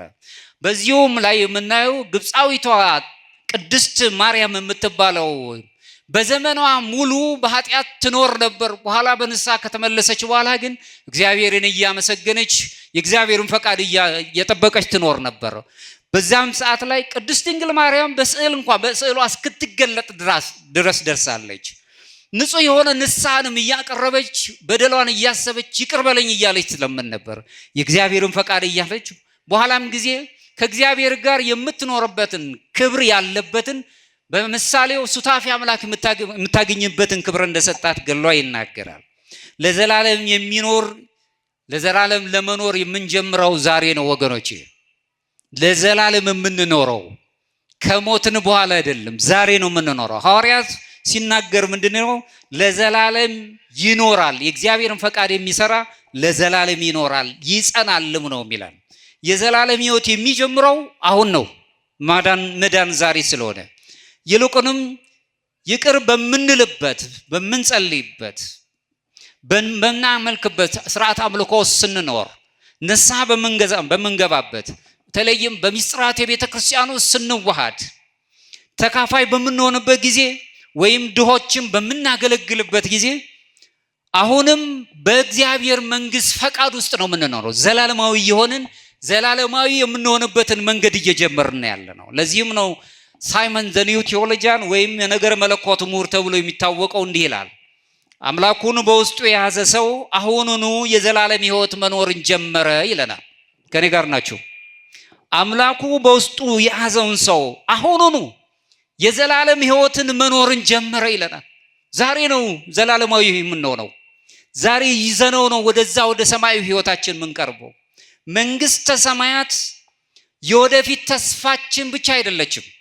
ይልቁንም የተለወጠው ልባችን አሁን የመንግስተ ሰማያት ተስፋው እያበበ ውስጣችን ሲመጣ ዘላለማዊ የመሆናችን ጅማሬዎቻችንን ይዘን ሄዳል። ፍጹም የሚሆነው ግን ከአምላካችን ጋር ስንገናኝ ነው። በፍርዱ አደባባይ ዓለምን የምንወደው ከእግዚአብሔር ፍቅር ጋር ስለሚቃረን ዓለምን በወደድን ቁጥር ብዙ ስቃዮች ይገጥመናል። ዓለምን መውደድና የእግዚአብሔር ፍቅር ግን እጅግ የሚለያዩ ናቸው። ዓለሙም ያልፋል ያለው ዓለም ያልፋል። ዓለም አዳም ነው። ብዙዎቻችን እንደምናየው ወገኖቻችን በሞት ተለይተውናል። እኛም እንሄዳለን አይቀርም። ዓለሙም ያልፋል። ይህ የተገለጸበት ቃል በቃል ማስጠንቀቂያ ያለው ቃል ነው የተነገረን። የዓለምም በዓለም ውስጥ ያሉትን ሁሉ አትውደዱ፣ ማንም ዓለምን ቢወድ የአብ ፍቅር በእርሱ ውስጥ የለም ይለናል ዮሐንስ መልእክቱ ላይ አንደኛ ዮሐንስ ምዕራፍ 2 ከቁጥር 15 ላይ ዓለሙን ብትወዱ የአብ ፍቅር በውስጣችሁ የለም። እግዚአብሔር የፈቀረን ፍቅር በውስጣችን ይነጠቃል እያለ ነው የሚነግረን። ይልቁንም ቅዱስ ዮሐንስ የሚያስጠነቅቀን የወደቀው ዓለምን እሴቶችን ነው እየነገረን ያለው። የወደቀው ዓለም፣ ስብራት የገጠመው ዓለም ትዕቢት አለበት። ለራስ ጥቅም ብቻ መቆም አለበት። እኔ ብቻ ላገኝ፣ ሌላው እኔ አይመለከተኝም። ስጋዊ ምኞታችን ወደ ስግብግብነት ይመልሰናል። ስጋዊ ፍላጎታችን ከእግዚአብሔር የተለየ ነፃነት የሰጠን ይመስለናል፣ ግን ነፃነት የለንም። ሁልጊዜ በጭንቀት ውስጥ ነን። የማወቅ ነፃነት የሚባል ነገር በውስጣችን አለ። ዳኛ የሆነች ህሊና የምትባል ነገር አለች። ለሰራነው ስራ ሁልጊዜ ትገስጸናለች። ብዙ ጊዜ ሰዎች ከህሊናቸው ለመሸሽ ሲሉ ግን አለባሌ ስነ ምግባርን የሚጥሱ ነገር ውስጥ ይገባሉ። ከህሊናቸው ለመሸሽ ህሊና ሁልጊዜ እንቅልፍ ታሳጣለች። በደል በሰራን በወንድሞቻችን ላይ በተነሳሳን ጊዜ ሁልጊዜ ወቀሷ ውስጥ ቀርተናለች። የዓለም ጣጣዎች ምንም ጊዜም ዓለም ጣዖት ነው።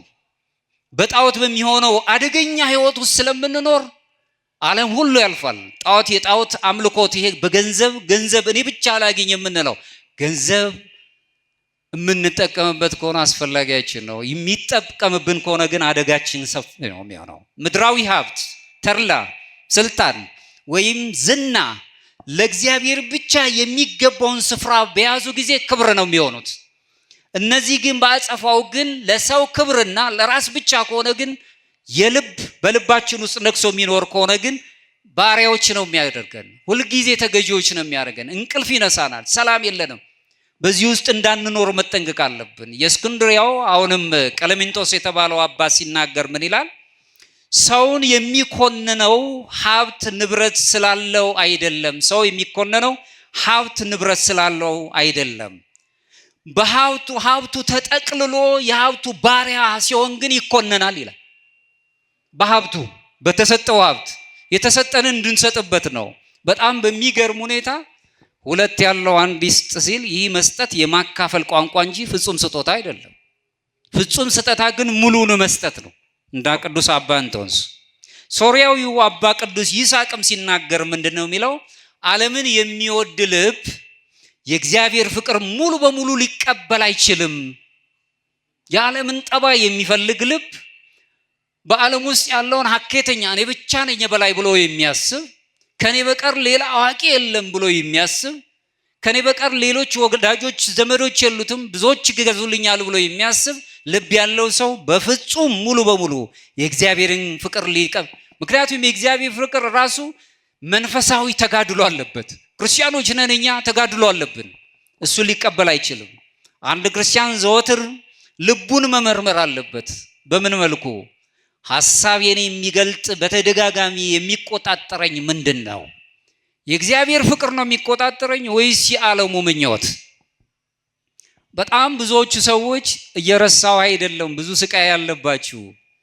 አሁን የምንናገረውና በዓለም የምንኖረው ነባራዊ ህይወት በጣም የሚለያዩ ናቸው።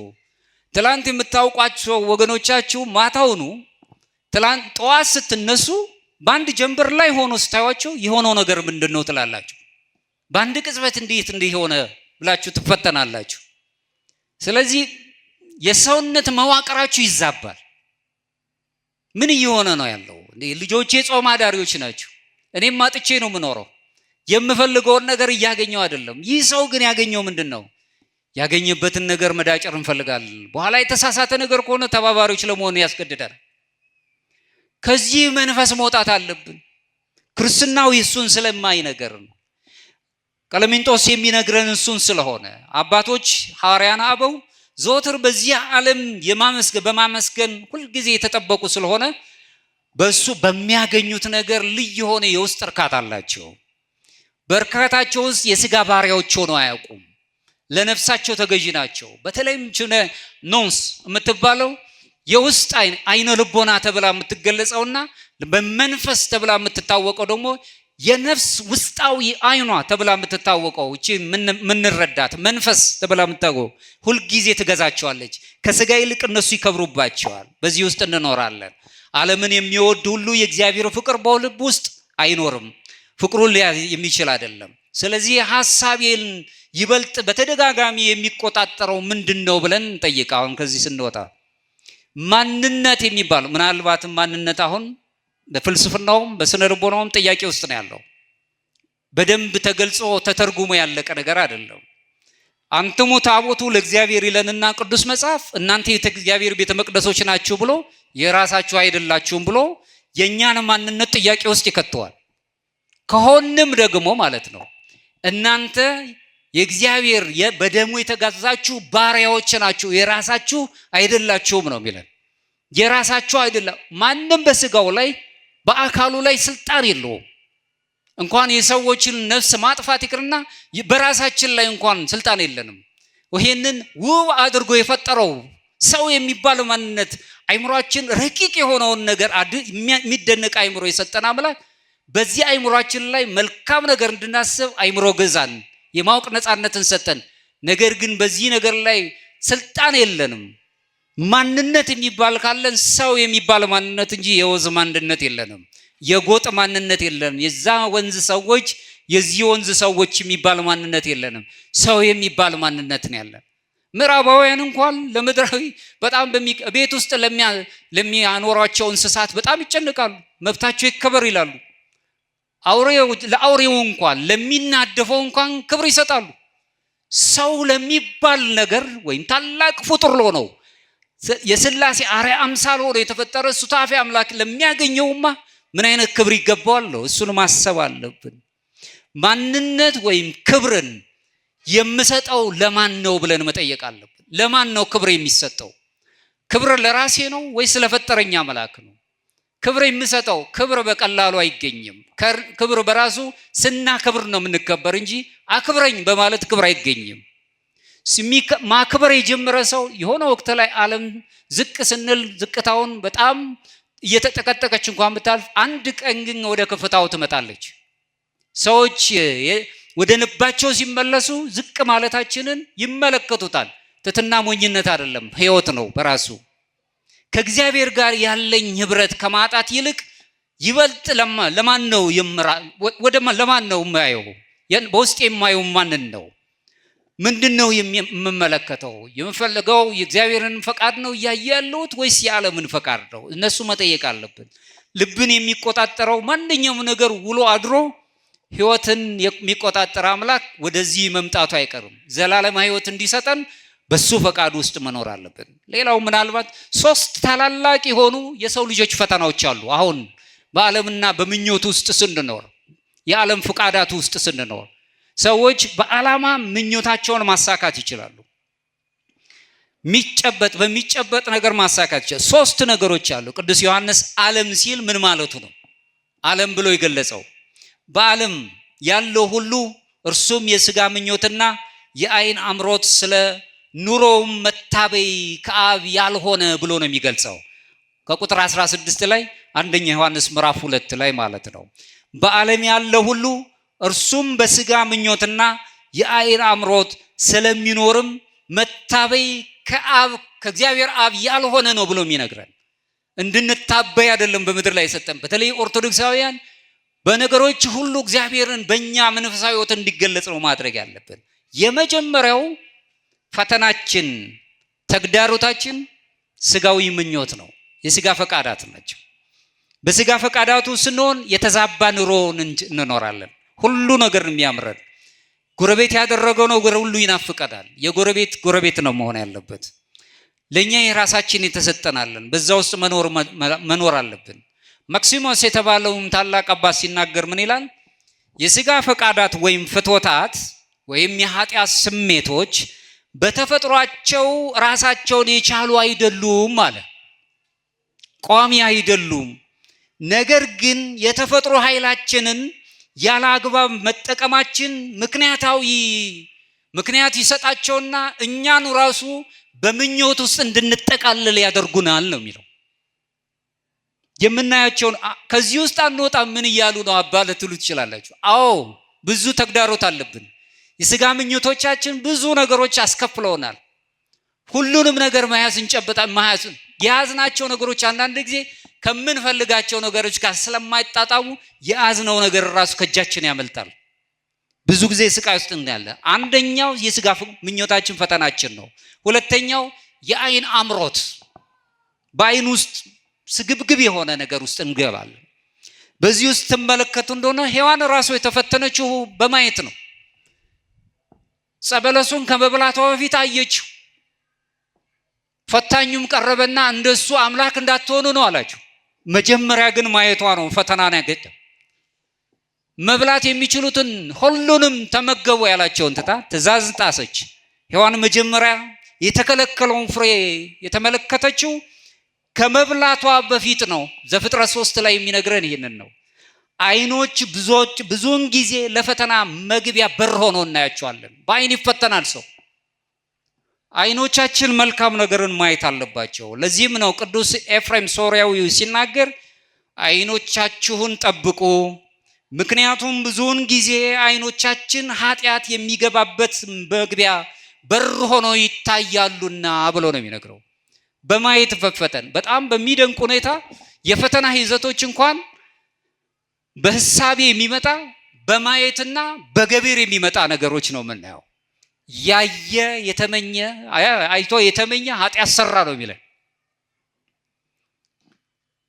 ከህሳቤ አልፎ ሌላው ይግርና ግን ምንድነው የሚለን? ማየትና መመኘት ብቻ አይደለም። ወንድሙን ድዳ ደንቆሮ ብሎ የሰደበ ይላል። በንግግር ደግሞ የሚመጣውናል የገሃነም ሰዓት ፍርድ ይገባዋል ይለናል። ገና ገዳይነት መንፈስ ድርጊት ላይ ሳንደርስ ይገድበናል። የእግዚአብሔር ቃል ትእዛዙ ይጠብቀናል። በሰዎች ላይ ክፋትን እንናገር ዘንድ ራሱ ገዳይነት መንፈስ ነው የሚሆነው። ከዚህ እንድንወጣ ይነግረናል። ሶስተኛው በኑራችን ውስጥ አዳዲስ የሆነ ትንበያን እንጀምራለን። እንዲህ ምናባዊ የሆኑ ነገሮች፣ እነዚህ ፈተናዎች ናቸው ለክርስቲያኖች የማይጨበጡ። አንዳንድ ጊዜ በጣም ሲጨንቀን ክንፍ አውጥተን መብረር እንፈልጋለን። አይሆንም። ግን ነገሮች ሁሉ ሲበተኑብን ምን ላደርግ ብለን እናስባለን። የማይሆኑ ናቸው። ዓለም ብዙ ጊዜ ህሳቢያችንን ይበርዘዋል። ስቃይ ውስጥ እንሆናል። ትንበያችን የተሳሳተ ይሆናል። ይህ ምናባዊ የሆነው የላቀ ነገርን እናገኛለን ብለን ስናስብ የያዝነውን ያሳጠናል። ትልቁን ጸጋችን እናጣለን። በአደጋ ውስጥ እንወድቃለን። የሰው ልጅ ከእግዚአብሔር ተለይቶ በራሱ ክብር ውስጥ ሲኖር የያዘውን ታላቁን ክብር ይተዋል። በሱታፌ አምላክ አይገለጥም። ለዚህም ነው አሁንም መንፈሳዊ መሰላለ በተባለው ጽሑፍ ላይ ዮሐንስ ዘሰዋስው የተባለው ታላቅ አባት ሲጽፍ ምን ይላል? ትዕቢት እግዚአብሔርን መካድ ነው፣ የአጋንንት ፈጠራ፣ የኩነኔ ወይም የፍርድ እናት ናት በማለት ይነግረናል። ትዕቢተኛ ዓለም ውስጥ ነው የምንኖረው። እሱ በመናገሩ አዋቂ ነው፣ ሌላው ንግግር የለውም። አሁን ተመልከቱ፣ በጣም የሚገርም ነገር ነው። ረጅም ሰዓት እናንተ እንነጋገረው ኃይል ሰጥቶኛል። እኔን አንዳችሁም እየተነጋገራችሁ ያለው ይሄ ምን ይሰጠኛል? ስልጣን ሰጠኝ። አሁን በዚህ ውስጥ እንደፈለገኝ ስናገር በትዕቢት ውስጥ እየኖርኩ ነው። ተዋስኦ ባለበት ሂደት ውስጥ ግን በንግግር ውስጥ ሲሆን ግን እየተቃኘን እንሄዳለን። በዚያ ውስጥ ግን ከኔ ብቻ አዋቂነት እኔ ብቻ ነኝ ያለሁት። ኦርቶዶክሳዊነት ደግሞ ጥጉ አዋቂነት አይደለም። መንፈሳዊ መሆን ቅዱስ መሆን ነው። ቅድስናን ይዞ መኖር ነው። ቅድስና ደግሞ በጽርፈት አይገኝም። ቅድስና ሰዎችን በማሳጣት አይገኝም። አንድም ጊዜ ሰዎችን ጸርፈው ቅድስናን ያገኙ የለም። ቅዱስ መጽሐፍ የሚነግረን የቤተ ክርስቲያን ትውፊትም የሚነግረን ይሄ ነው። የገዳማዊ ሕይወቱም የሚነግረን ይሄ ነው። ሰው በዚሁ የሚነግረኝ ትዕቢት ራሷ እግዚአብሔርን መካድ ነው። በዚህ ሕይወት ውስጥ ነው የአጋንንትን ፈጠራ ነው የሚለው። ምክንያቱም በትዕቢት ምክንያት ነው አጋንንት ወደ ምድር ላይ የወረዱት። የመላእክት ጠባይ ነበራቸው፣ ተዋርደው በምድር ላይ የተገኙት። የኩነኔ የፍርድ ደግሞ ይሄ በጣም ፍርድን የሚናገር ዘላለማዊ ፍርድ ያለበት ሞት ያለበት ፍርድ የሚናገር እናት ናት ብሎ ነው የሚያስቀምጠው። ስለዚህ ትህትና የትዕቢት ሌላዋ ገጽታዋ ነው። እንደውም በጣም በሚገርም ሁኔታ ቅዱስ እንጦንስ አባታችን ደቀ መዛሙርቱ ቀርበውት የበጎ ነገር ሁሉ ጥጉ ወይም የመጨረሻው ምንድነው ብለው ሲጠይቁት አንዲት ቃል ላይ የተናገረው ትህትና። ከኔ ጋር ናችሁ? የነገሮች ሁሉ ትህትና። ግድ የለም ቢወድቅም ክርስቶስንም በመስቀል ላይ ያኖረውታል። ዝቅ ነው ያለው። ዝቅ ብለው ማገልገልን። አላዋቂ ልትባሉ ትችላላችሁ፣ ግድ የለም። በጣም በሚደንቅ ሁኔታ በምዕራቡ ዓለም ላይ ዝም የሚል ሰው ሁለት ነገር ችግር አለበት ብለው ያስባሉ። አንዱ የአእምሮ ዘገምተኛ ነው፣ ሁለተኛው ከእውቀት የሸሸ ነው። ጨዋ ነው። እኛም ጨዋ ነው ይባላል። እገሌ ጨዋ ነው ማለት ዝም ካለ አላዋቂ ነው። አዋቂያን በጣም ዝምታን ይወዷታል። የት ጋር ማውራት እንዳለባቸው የት ጋር ማውራት እንደሌለባቸው ያውቃሉ። በንግግሮቻቸው ሰዎችን አይጎዱም። የእግዚአብሔር ፈቃድ የወንጌል ማዕዘንን ይይዛሉ። ወንጌል በአራቱ ማዕዘናት ውስጥ ያለው ወንጌልን ይይዛሉ። እግዚአብሔር ፈቃድን የሚያደርጉ ሰዎች ምንጊዜም በመንፈስ ድሆች ናቸው፣ የዋሆች ናቸው። ልባቸው ንጹህ ነው። ንጹህ ልብ ያላቸው እግዚአብሔርን ያዩታል። ንጹህ ልብ ያለው ሰው እግዚአብሔርን ይመለከታል። ምሕረትን ይወዳሉ። ከፍርድ ይልቅ ምሕረትን ይወዳሉ። ይቅር ባይነት ከነሱ ጋር ነው ያለው። ልባቸው የነጻ ነው። ሰላምን የሚወዱ የሚያስጠርቁ እንጂ ጸበኞች አይደሉም። ከጸብ የራቁ ናቸው። አሁን ትመለከቱ እንደሆነ በራሳችን በክርስትናው ዓለምና የምንሰማቸው ነገሮች ጸብጸብ ነው የሚሉት። የደም ሙቀታችንን የሚጨምሩ ናቸው። አንድም ትዕግስት አይሰጡንም። ሰላም አይሰጠንም። እንደውም ይህንን የሚያደነዝዘውን ንግግራችሁን ተውን፣ ሰፊ ነው የሚያስፈልገን ብሎ የሚነሳል። ወንጌላችን እሱን አልነገረንም። ሰይፋችሁን ወደ ሰገባው መልሱ። ቅዱስ ጴጥሮስ የተነገረው ይሄን ነው። ወደ ሰገባችሁ መልሱ። ለሰይፍ ሰይፍን አይደለም የነገረው። ሲሰቀል ለተሰቀለው አምላክ የሚሰሩትን አያውቁምና ይቅር በላቸው። በመንግስት በመጣ ጊዜ አስበኝ።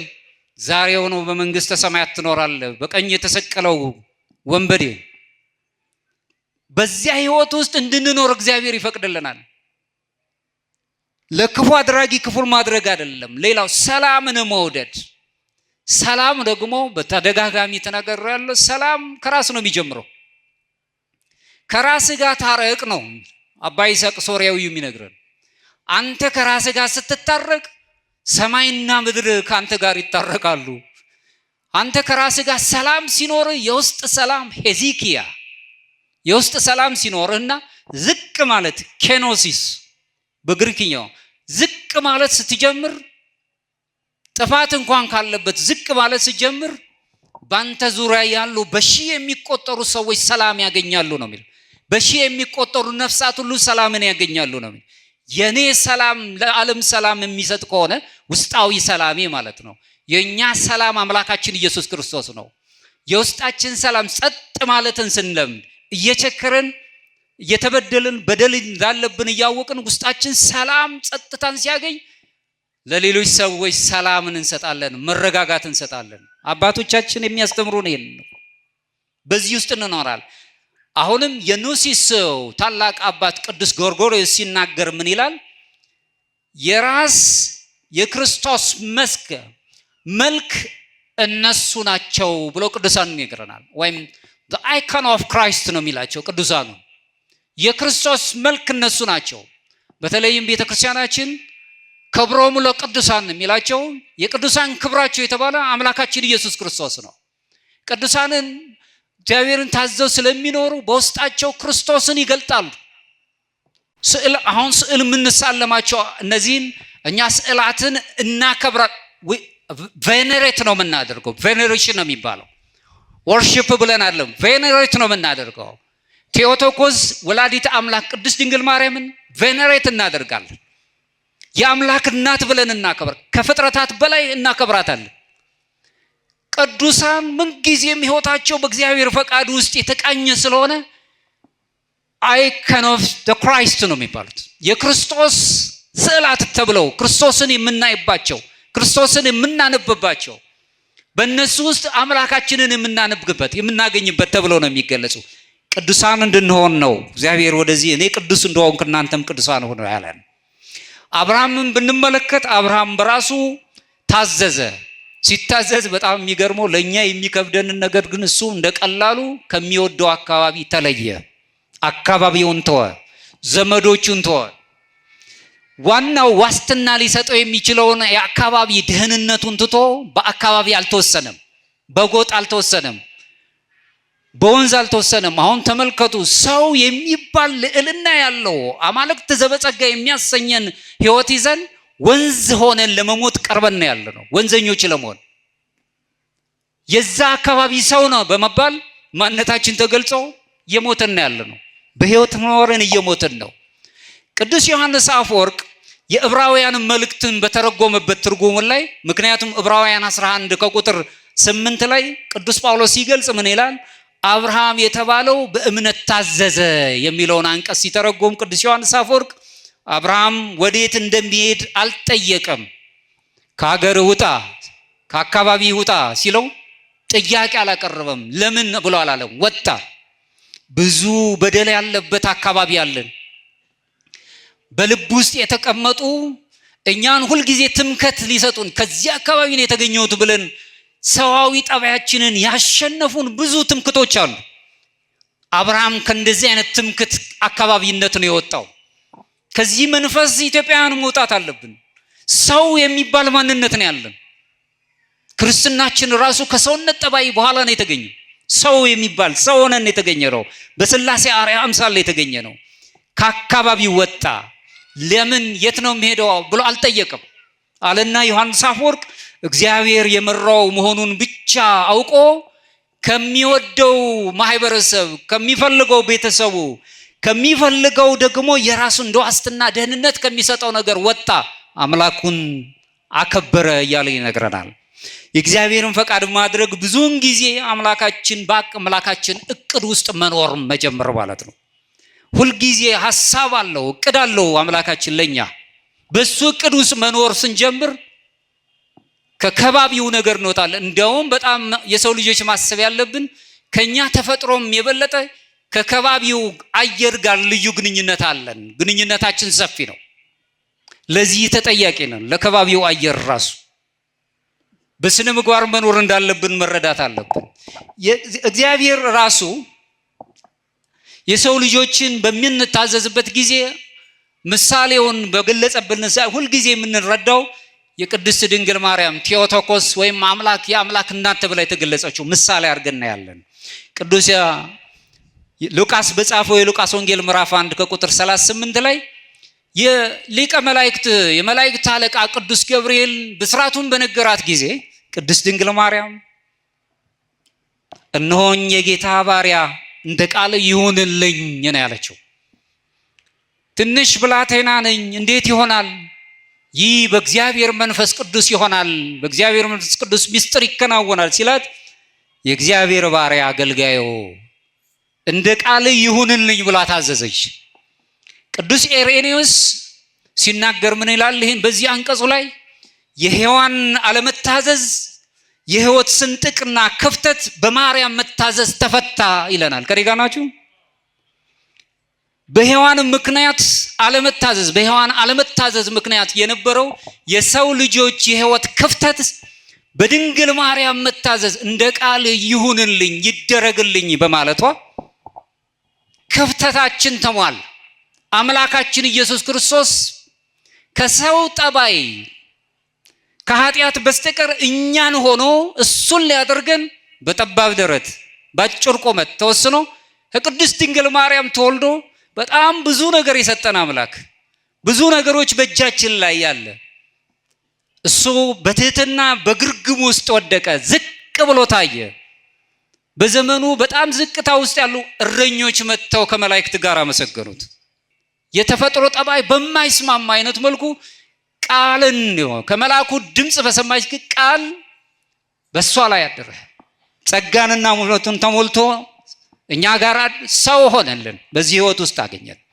ይህንን የምናይበት ነው። በበረሃ አባቶች ውስጥ ስለመታዘዝን የምናየው ዮሐንስ ሐጺር የሚባል ታላቅ አባት ነበረ። የመንፈስ ቅዱስ አባቱ ወይም አበምኔቱ በበረሃ ውስጥ የደረቀች አንድ ተክል ነበረች። እንጨቷ ምንም የወደቀች ነገር ምንም መሬት ላይ የተተከለችም አልነበረችም። መታዘዙንና አለመታዘዙን ለማወቅ ውሃ ፈሰባት አሉት። ዘወትር ጠዋት ማታ ማታ እየተነሳ የደረቀችዋን እንጨት ውሃ ያፈስባታል። በሰውኛ ጠባይ የደረቀ እንጨት በተአምር ተቆርጦ የወደቀ እንጨት አይለማም፣ ቅጠል አይወጣም። ከኔ ጋር ናቸው። 3 ዓመት ፈጀበት። ከ3 ዓመት በኋላ ግን የወደቀችው እንጨት ለመለመች፣ አፈራችም። ይህንን ያዩ ገዳማውያን ምን አሉ? የመታዘዝ ፍሬ ምን ያህል ያስደንቅ አሉ ገዳማውያን። እዚህ ላይ የሚያስደንቀው ዛፉ መለምለሙ አይደለም። እውነተኛ ተአምር ተብሎ የሚታወቀው የአባ ዮሐንስ ሐፂር የልብ መታዘዝ ውስጥ የተፈጸመው ቅንነት፣ ፍጹም የሆነው መታዘዝ ቅንነቱ ነው። በቅንነቱ ተመልከቱ የደረቀውን ዓለም ማለምለም እንችላለን። እኛም በመታዘዝ እግዚአብሔርን በመምሰል ስንሄድ አሁንም እግዚአብሔር ከኛ ጋር ይሆናል። እሱ ታላቅ ነገርን ይሰጠናል። በዚሁ ቶሎ ሰዓት ልጨርስና ሰማዕታትን ብንመለከት ከህይወታቸው ይልቅ የእግዚአብሔር ፈቃድ በጣም ስለሚመርጥባቸው ሁልጊዜ በቅድስና ይገለጻሉ። ቅዱስ ዮሐንስ ትምህርት ውስጥ የምናየው ይሄንን ነው። አሁን ቅድም ያስቀመጥኩት ቅዱስ ፖሊካርፕ የተባለው የቅዱስ ዮሐንስ ወንጌላዊው ተማሪ በክርስቶስን እንዲክድ በሮማ አደባባይ ላይ ቆመ ሳለ ዘመኑ በጣም አረጋዊ ነበር። ቅዱስ ፖሊካርፕ በዚህ በሐዋርያት አበው ትምህርት ውስጥ የሚነሳ ታላቅ አባት ነው። ዘመኑ በጣም 86 ዓመት በነበረው ጊዜ አረጋዊ ነህ፣ ራስህንም አድን፣ ክርስቶስንም ካድ አሉት ሮማውያን። ያን ጊዜ ምን አለ?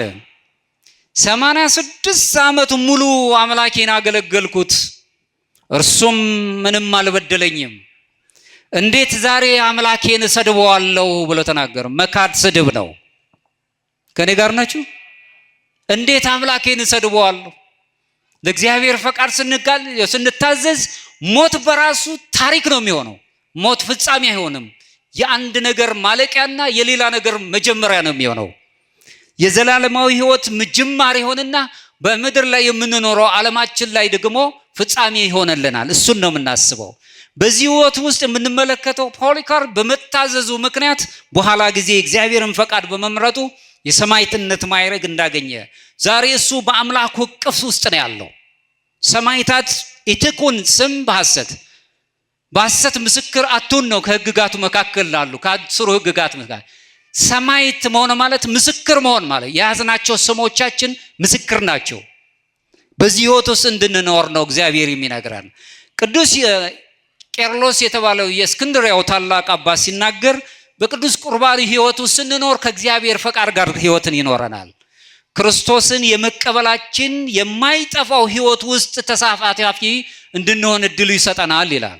ስጋውን ደሙን ስንቀበል በትእዛዝ ውስጥ ስለምንኖር ከራሳችን ኃጢአት በበላይ የሰዎች አይታየንም። ያን ጊዜ ሱታፊ አምላክ ተካፋዮች እንሆናለን። እንደማጠቃላይ የማነሳው አሁንም የአቶንስ የተባለው ሲሎን የተባለ ታላቅ የቤተ ክርስቲያን ጸሐፊ ሲናገር እንዲህ ይላል። ጌታዋን ያላወቀች ነፍስ የእርሱን ቅዱስ ፈቃድ ለማድረግ ብቻ ጌታዋን ያወቀች ነፍስ የአምላኳን ማለት ነው ያወቀች ነፍስ የእርሱን ቅዱስ ፈቃድ ለማድረግ ብቻ ትናፍቃለች ነው። ምን ያህሎቻችን የእግዚአብሔር ፈቃድ ናፍቆናል? ከዓለም ፈቃድ ይልቅ ምን ያህል የአምላካችን ፈቃድ ናፍቆናል? እሱን የምናስብበት ነው። እውነታ ውስጥ መሄድ አለብን። ህይወትን ከእግዚአብሔር ጋር ያዋሃድን ስንሆን በእግዚአብሔር ፈቃድ ውስጥ እንኖራለን። ለዚህም ነው ዮሐንስ ወንጌላዊው እንግዲህ በመልእክቱ ላይ መጀመሪያ መልእክቱ ላይ ምዕራፍ 2 ቁጥር 17 ላይ የእግዚአብሔርን ፈቃድ የሚያደርግ ግን ለዘላለም ይኖራል። ለዘላለም ለመኖር በፍቅር መገለጽ አለብን ማለት ነው። ለዚህ እግዚአብሔር ዘላለማዊ እንዲያደርገን ከዚህ ከዓለም ጠባይ ነፃ አድርጎ በህይወት እንዲገልጸን ሁልጊዜ በፍቃድ ውስጥ መኖር አለብን። ቢደክመንም ለመጸለይ ራሱ እንደው ድካም ቢስማማን እንኳን መጸለይ አለብን። ራሱ ጸሎታችን ውስጥ ብዙ እንቅፋቶች ስላሉ፣ ስለዚህ መልካም ነገርን አደረክ አንተ በጎ ታማኝ ባሪያ ወደ ጌታ ደስታ ግባ የሚለውን የማቴዎስ ወንጌል ምዕራፍ 25 ከቁጥር 23 ላይ አምላካችን እንዲያሰማን በቀኙ እንዲያቆመን በአምላካችን ትእዛዝ እቅፍ ውስጥ መኖር አለብን። ለዚህም አምላካችን ጥበቡን ኃይሉን ይግለጽልን። የቅዱስ መልአክ ሊቀ መላእክት ቅዱስ ገብርኤል ጠባቂነት ተራዳይነት ከኛ ጋር ይሁን። የሰማዕታቱን ጸጋ ከኛ ጋር ያሳድርብን። ይቆየን ከዚህም